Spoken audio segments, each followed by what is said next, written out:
C'est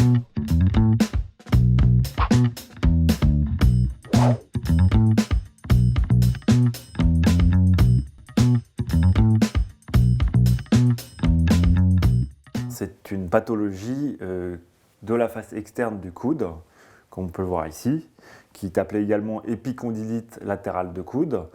C'est une pathologie musculo-tendineuse sur l'insertion des extenseurs du poignet et des doigts longs au niveau du coude.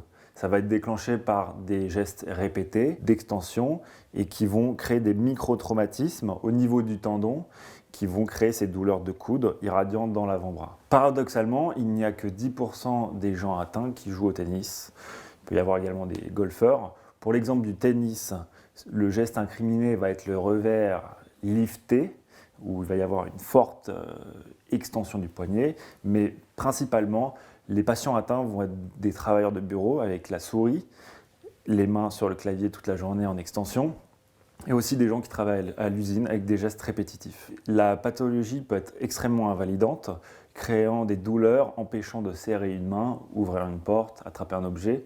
À ce moment-là, il faut consulter un spécialiste qui va donc prescrire comme principal traitement le repos. Repos sportif pour le cas d'un sportif ou un arrêt de travail pour un travailleur. Le geste incriminé doit être corrigé.